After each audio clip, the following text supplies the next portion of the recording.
The Lily's Whisper, Chapter 1, The Dream's Insistence. The morning, it arrived, with a chilling familiarity.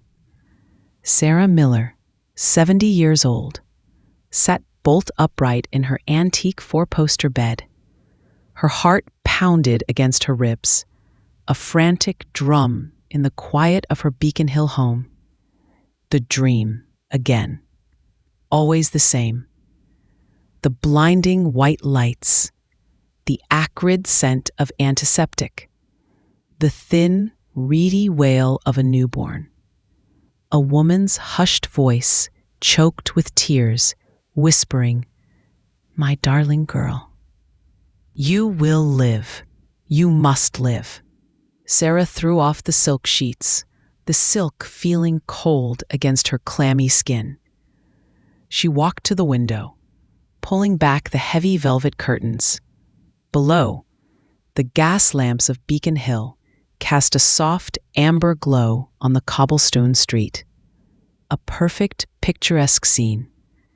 Yet it offered no solace. The dreams had intensified recently. They were no longer vague anxieties. They were vivid, persistent, almost memories. She'd always felt it, a subtle incompleteness, a sense of something missing.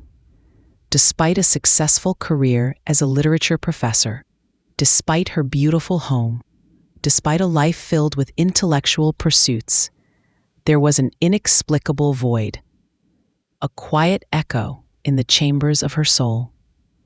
The catalyst had been a small, innocuous thing, a yellowed hospital tag.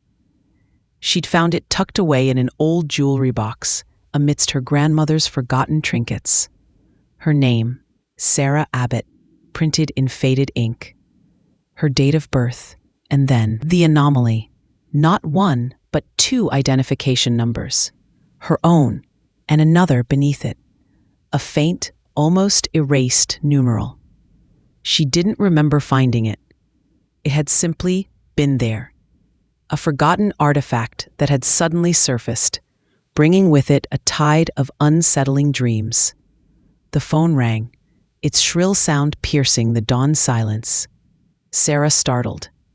She rarely received calls at this hour. She answered, her voice raspy. "Sarah? Darling, it's Betty."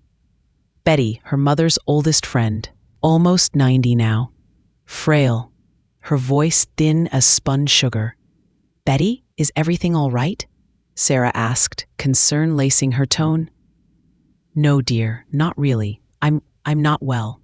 And before I go, there's something I have to tell you. Your mother, Helen, before she died, she made me promise. She said you had a sister, a twin, but it was too complicated, too difficult. She said only I would understand. She was so insistent." Sarah's breath hitched. A sister, a twin? The hospital tag, the two numbers, the dreams. It coalesced into a terrifying, undeniable truth. "Betty, what are you saying?" Sarah's voice trembled. She said, "One of you lived, and the other was gone. But not gone, Sarah. Not truly gone. Oh, it's all so convoluted. My head, it aches. Just know you weren't alone. You were never alone." And then Betty began to cough. A wet, rattling cough that ended abruptly. The line went dead. Sarah stood frozen, the phone still pressed to her ear. A twin. A lost sister. Her mother's secret. The puzzle pieces, once scattered, now clicked into place with horrifying precision.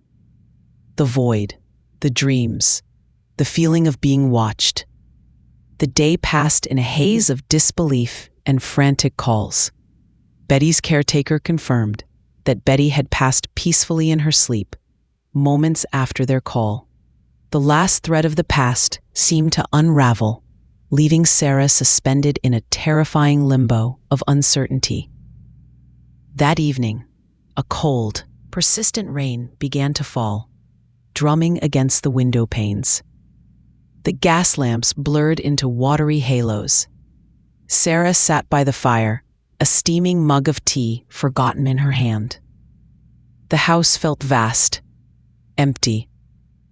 The silence, no longer merely deafening, now felt expectant. A soft knock at the front door. Sarah frowned. Who could it be at this hour? She rarely had visitors. She peered through the peephole.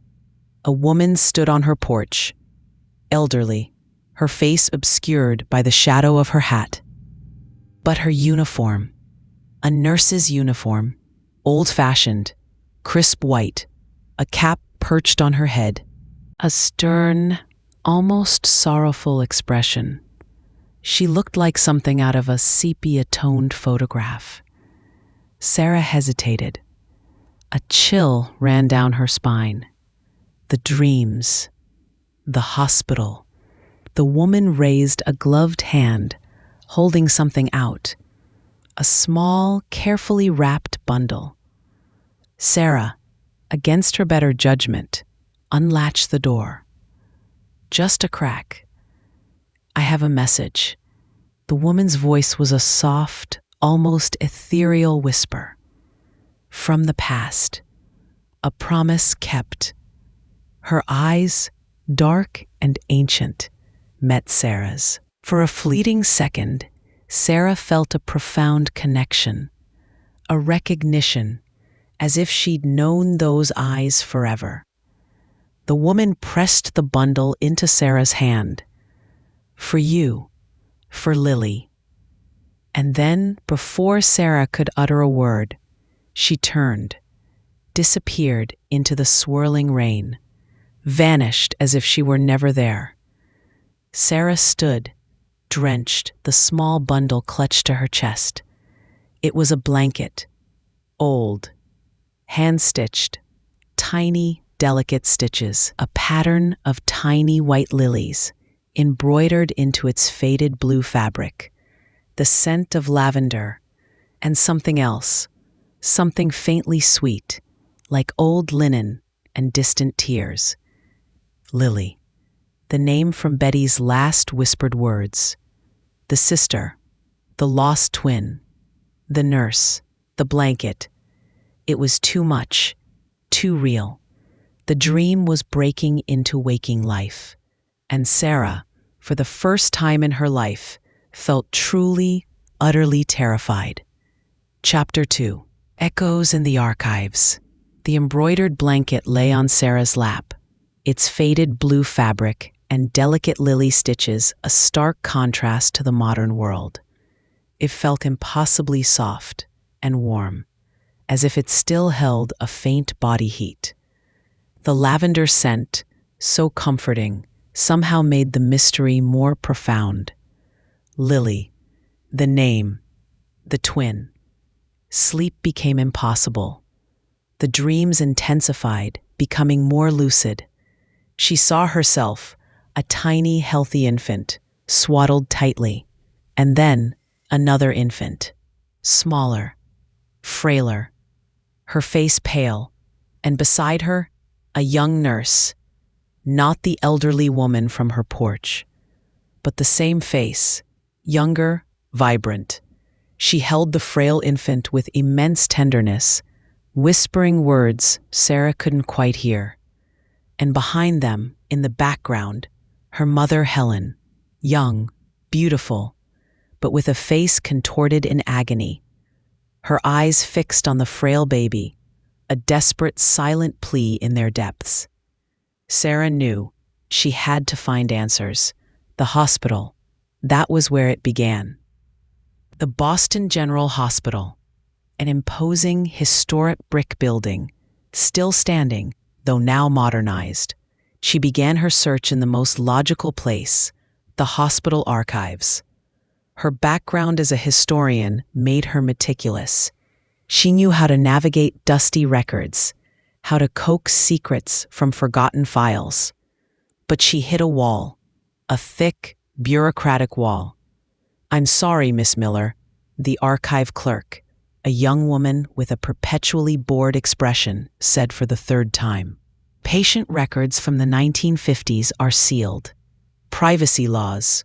We cannot release information without a court order. But it's my birth record, Sarah insisted, her voice tight with frustration.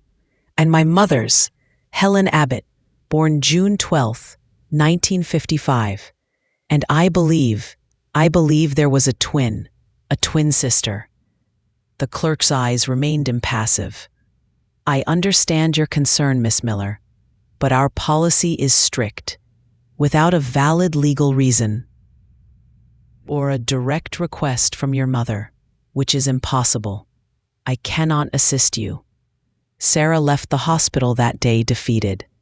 The impenetrable bureaucracy felt like another barrier between her and the truth. But the dreams persisted. The whisper of Lily, the sight of her mother's agonized face. She decided to search another way. Old newspaper archives, birth announcements, anything that might hint at twins. She found her own birth announcement, a small, proud blurb. But no mention of a twin. It was as if Lily had never existed. Then a name surfaced in her research, Dr. Thompson, the chief of pediatrics at Boston General in the 1950s, a brilliant, charismatic man. But also, as Sarah discovered through old medical journals and hushed rumors, a controversial figure, known for his innovative but ethically questionable practices, his theories on optimizing life chances for infants. It sent a chill down Sarah's spine. She looked for a connection. Had Dr. Thompson been involved in her birth? She found old photos of hospital staff, and there, standing beside a stern-faced Dr. Thompson, was a familiar face, the young nurse from her dreams. The same eyes as the elderly woman who had appeared on her porch. Her name printed on a small badge, Eleanor Reed, chief nurse. Eleanor Reed, retired. Sarah found a recent article about her, honoring her years of service. It mentioned her retirement home just outside Boston. A flicker of hope ignited. Eleanor Reed. She would know. She would remember. She was the one who could unravel this tangled web of secrets. Sarah drove to the retirement community, her heart pounding with a mixture of fear and desperate hope. She found Eleanor Reed's small, neat apartment. A woman answered the door. Her hair was white, her face lined, but her eyes, they were those same knowing, ancient eyes. The nurse from her porch, the nurse from her dreams. Eleanor Reed looked at Sarah, her gaze sharp, piercing. A long silence stretched between them. "You're Helen Abbott's daughter," Eleanor stated, her voice calm, devoid of surprise. "I knew you would come." Eventually, Sarah's breath hitched. You were the woman on my porch. The blanket. Lily." Eleanor nodded slowly. "Yes, and yes. Come in, child. There's a story to be told, a story that has waited too long." Her voice, though weary, carried an unspoken promise, a promise of truth. Chapter 3, The Unspoken Pact. Eleanor Reed led Sarah into her cozy living room, filled with the scent of old books and dried flowers. She offered Sarah tea, her movements slow, deliberate. There was a quiet dignity about her, a profound sadness in her eyes that mirrored Sarah's own. "It's time, Sarah," Eleanor began, her voice soft but firm. "Time for the truth, for Helen, for Lily, and for you." She settled into her armchair, her gaze fixed on the embroidered blanket, which Sarah had brought with her. "Your mother, Helen, she was a beautiful, sensitive soul, a young woman, devoted and so very fragile. She arrived at the hospital, terrified. You were both so tiny, so premature. A miracle, really, that either of you survived the first few hours." Eleanor's voice became a quiet narrative, weaving a tale from 6 decades ago. "You, Sarah, You were the stronger twin, larger, more robust. You cried with a powerful, healthy cry. Lily, she was tiny, barely clinging to life. Her lungs were underdeveloped, her heart was weak. Dr. Thompson, he saw her as a liability, a burden, a child who would likely never thrive. Sarah listened, her stomach churning. The dreams, the frail infant. Dr. Thompson had a vision, Eleanor continued, her voice laced with bitterness. A twisted philosophy. He believed that certain children, those born with severe disadvantages, should be given a better chance, a chance their biological parents, often young or struggling, couldn't provide. He called it optimizing life outcomes. We called it cruel. Eleanor paused, her eyes distant, lost in the shadows of the past. He ran a clandestine program. Secret adoptions. He would identify fragile infants, tell the biological parents the child had died, and then he would quietly facilitate their adoption by wealthy, childless couples who were desperate, willing to pay, willing to keep secrets. Sarah gasped. No, no, my mother, Helen, she wouldn't have, she loved her. She did, Sarah, Eleanor affirmed, her voice filled with empathy. Oh, Helen loved her with every fiber of her being. I saw it. I was there. I was the nurse on her ward. She fought. She begged. But Dr. Thompson was powerful, persuasive. He convinced her that Lily was too weak to survive, that it would be a mercy. He told her Lily had passed in the night, that she was spared further suffering. Eleanor's gaze hardened. But I saw him. I saw him take Lily. So tiny, so fragile. I saw him give her to a waiting couple, so desperate for a child. I saw the look in Helen's eyes as she grieved for a child she believed was lost. It haunted me. For 60 years. Eleanor rose, her movements stiff. She went to an old wooden chest. She retrieved a sealed yellowed envelope. I kept records, Sarah, Eleanor said, handing her the envelope. Against hospital policy, against Dr. Thompson's orders. I knew it was wrong. I knew the truth had to come out, someday. Sarah's hands trembled as she broke the seal. Inside, faded medical records, illegible doctor's notes, and a photograph. A black and white photograph. It showed a young Eleanor Reed, her face serious. In her arms, a tiny, swaddled infant. Her face was barely visible, but Sarah knew. Lily. And beside Eleanor, a young woman. Helen, her mother. Her face etched with a profound, almost unbearable grief. Her eyes, wide and desperate, fixed on the tiny bundle in Eleanor's arms. A silent plea, a desperate farewell. Tears streamed down Sarah's face. Her mother, the dreams. It was all real. Horribly real. And then another item fell from the envelope. A small, faded swatch of fabric. Blue, with a few delicate, embroidered stitches. A tiny white lily, identical to the blanket. That blanket, Eleanor said, her voice soft. Helen made it. For Lily. She spent hours on it, even when she was so weak. She wanted Lily to have it. But Dr. Thompson, he wouldn't allow it. He said no ties to the past. I kept it. For Helen, and for Lily. I kept it safe. I knew it would find its way to you. Sarah looked at the blanket. So simple, so full of a mother's desperate love. It was the blanket the nurse had given her. Lily, the elderly woman, the spirit. It had been Lily. The nurse who came to my door, Sarah whispered, her voice choked with emotion. That was Lily, my sister, my twin. Eleanor's eyes held a deep, knowing sorrow. Yes, Sarah, I believe it was. Chapter 4. the unseen thread. The revelation hung in the air, thick with sorrow and the weight of 6 decades of secrecy. Sarah clutched the faded photograph of her mother, Lily, and young Eleanor. The truth, finally revealed, was both devastating and strangely liberating. She wasn't alone. She had a sister, a twin. But why? Sarah's voice was a whisper.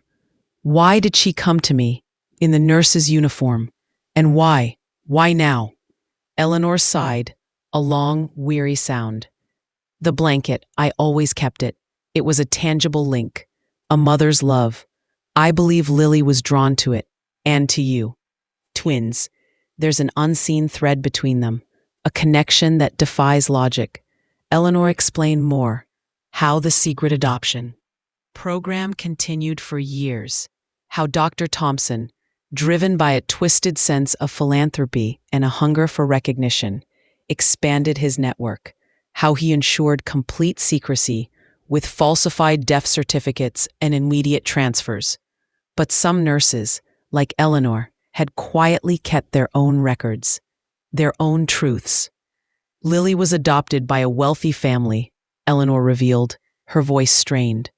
The Davies, they were desperate for a child. Good people. Kind. But they kept a secret of her adoption from her. She grew up as Rachel Davies. She lived a comfortable life, but she was always fragile. Health problems followed her. Weak lungs, a delicate heart, the very conditions that led Dr. Thompson to deem her unviable for Helen. Sarah's heart ached. Rachel Davies, her sister, living a life she never knew, shadowed by the very fragility that had separated them. Did she ever know about me? Sarah asked, her voice trembling. Eleanor shook her head. Not to my knowledge. The Davies were meticulous about secrecy. And Rachel, she was never strong enough to pursue complex questions about her origins. But then, Eleanor's eyes brightened slightly. However, Rachel became a nurse, just like me. I believe it was her way of understanding her own delicate health, of trying to heal.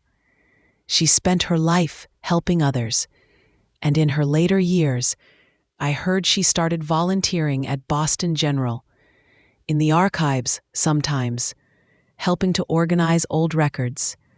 Perhaps she stumbled upon something. The hospital archives, the corrupted files, the digital signature. It clicked. Sarah felt a surge of adrenaline. If Rachel had become a nurse and volunteered in the archives, she would have access. She might have found something that led her to Sarah. Do you know her address? Sarah asked, her voice desperate. Rachel Davies. Where did she live? Eleanor hesitated, then opened another small locked box. She pulled out a carefully folded piece of paper, an old, handwritten address. I kept track of all the babies, just in case the truth ever needed to be told. She handed the address to Sarah. She lived not far from here, in Newton. Sarah looked at the address, a suburban town, just a few miles away. All these years, her sister, living so close, an invisible thread. As Sarah rose to leave, the embroidered blanket slipped from her lap, landing softly on the floor. Eleanor picked it up, stroking the faded fabric. This blanket, Eleanor said, her voice filled with conviction. It connects you. It is a symbol of Helen's love and Lily's enduring spirit. I believe she came to you because her own time was running out. She was trying to reach you. One last time. Sarah felt a chill. Lily, Rachel, her sister, she had been here, reaching out, perhaps even after. She looked at the address. She had to go. She had to find out. Chapter 5, The Unspoken Goodbye. The drive to Newton felt impossibly long. Every turn of the wheel, every mile, stretched the 60 years of separation between Sarah and the sister she never knew. The suburban neighborhood was quiet, tree-lined. The address Eleanor had given her led to a neat, modest house with a small, well-tended garden. Sarah's heart pounded as she approached the front door. She took a deep breath, trying to compose herself. What would she say? How would she explain? She rang the doorbell. A long silence. She rang again. No answer. A neighbor, watering her plants in the adjacent yard, looked over. "Can I help you, dear?" she asked, her voice kind. Sarah turned, her voice trembling. I'm looking for Rachel Davies. Does she live here?" The neighbor's face softened, tinged with sadness. "Oh dear, I'm so sorry. Rachel passed away just a few weeks ago. Very sudden, heart complications. She was a lovely woman, a nurse, you know, always so kind." Sarah felt the blood drain from her face. No, it couldn't be. Not after all this. Not now. The woman in the nurse's uniform, her sister, she had come to her in her dying moments, or just after. She was a nurse? Sarah whispered, her voice barely audible. Oh yes, dedicated her life to it. Even volunteered at the old Boston General in the archives for a while. Said she wanted to understand her own medical history better. She was adopted, you see. Always wondered about her origins. The neighbor paused, a thoughtful expression on her face. You know, it's funny. In her last days, she became quite fixated on something. She kept talking about a feeling, a deep connection, and she kept walking past a particular house in Beacon Hill, just standing there, looking up at it, as if waiting. Sarah swallowed hard. Her house, Lily, Rachel. She had been there, standing on her porch, trying to reach her. Did she ever talk about a twin? Sarah asked, her voice a plea. The neighbor shook her head. No, dear, never. She always said she felt alone, that she never knew her biological family. It was a great sadness for her. Sarah's eyes filled with tears. Rachel had been searching, just as Sarah had been. Two halves of a whole, unknowingly orbiting each other. She wanted to leave something, the neighbor continued, pointing to a small, carefully tended flower bed near the house's front porch. She spent her last strength planting these, said they were for a new beginning, a symbol of hope. Sarah looked at the flower bed. A cluster of pure white lilies bloomed there, elegant, fragrant, the same white lilies Helen Abbott had loved, the same white lilies Sarah's mother had wanted to name her twin sister after, Lily. Sarah knelt, touching a delicate petal. This was it. Her sister's final message, her unspoken farewell, her profound, beautiful connection. The blanket, the white lilies, the presents. Rachel had come to her, across the threshold of life and death, to deliver her last goodbye, to let her know, to finally say, you were never alone. Grief, sharp and sudden, washed over Sarah. Grief for a sister she never knew, for the years lost, for the unfairness of their separation. But beneath the grief, a profound sense of peace settled in. The void within her heart, the inexplicable emptiness, was finally filled. Not with a physical presence, but with a spiritual understanding, a knowing. Her dreams, the constant whisper of the hospital, the sight of her mother's agonized face, it all made sense now. Helen had been grieving not one child, but a stolen child, a living child she was forced to believe was dead. Sarah finally understood her own life, the subtle sense of being watched, the strange coincidences. They weren't random. They were the invisible threads of a twin, reaching out, yearning for connection. Chapter 6: The Resonant Heart. The discovery of Rachel, her twin sister Lily, profoundly reshaped Sarah's world. The initial shock gave way to a deep, resonant grief, but one infused with an unexpected peace. The hole in her heart, that inexplicable emptiness she had carried for 70 years, was now filled with a bittersweet knowing. She was not alone. She had never been alone. She spent days sifting through Rachel's belongings with the help of the kind neighbor.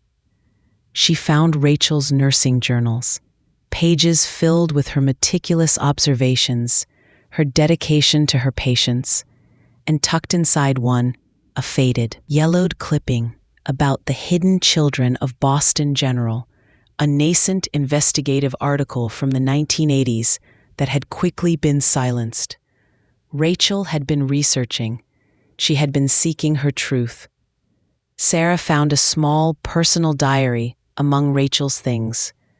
The last entries, they spoke of a persistent feeling, a nagging sense of incompleteness, of a yearning for an unknown connection. Rachel had started to feel a strange pull towards Boston General, a magnetic force. She had started volunteering in the archives, driven by an inexplicable curiosity about her own origins. She had even found a partial, fragmented birth record with 2 identification numbers. She'd sensed a twin, a part of herself she'd never known.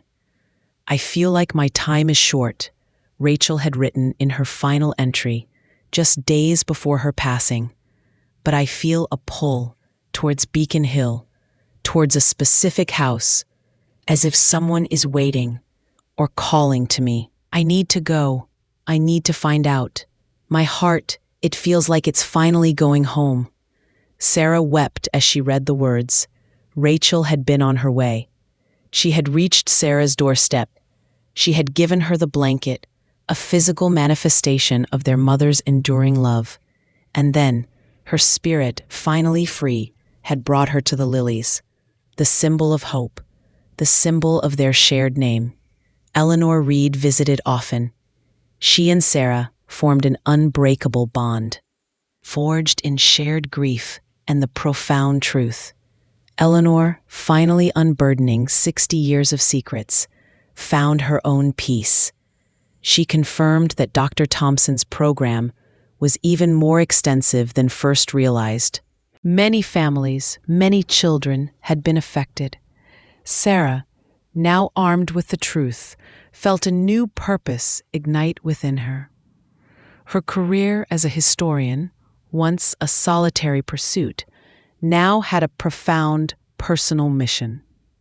She decided to dedicate herself to uncovering the stories of all the hidden children of Boston General, to bring light to the dark corners of medical history, to ensure that no other family suffered the same silent agony her own had endured. She founded a small foundation dedicated to connecting adoptees from that era with their biological families. Armed with Eleanor's meticulous, hidden records, she worked tirelessly, fueled by the memory of Lily, of Rachel. Her home on Beacon Hill, once a quiet refuge from a life she felt disconnected from, was transformed. It became a hub of research, a place of hope. The dreams of the hospital, once terrifying, now held a bittersweet beauty. They were no longer nightmares of loss, but echoes of connection, of a love that stretched across time and dimensions. She often walked to the flower bed near Rachel's old house, tending the white lilies. They bloomed vibrantly, year after year, a testament to enduring life, to enduring love. She felt Lily's presence there, a gentle whisper on the wind, a comforting warmth in the sunlight. Sarah understood now that the void she had always felt wasn't emptiness. It was the presence of a sister, a mother, a whole family, unknowingly yearning for connection. The feeling of being watched was Lily, always close. The subtle coincidences were her attempts to bridge the gap. She no longer felt alone. The bitter legacy of a secret medical practice had been transformed into a powerful narrative of resilience, love, and connection. The Lily's whisper, once a haunting dream, was now a comforting song, a promise of eternal belonging.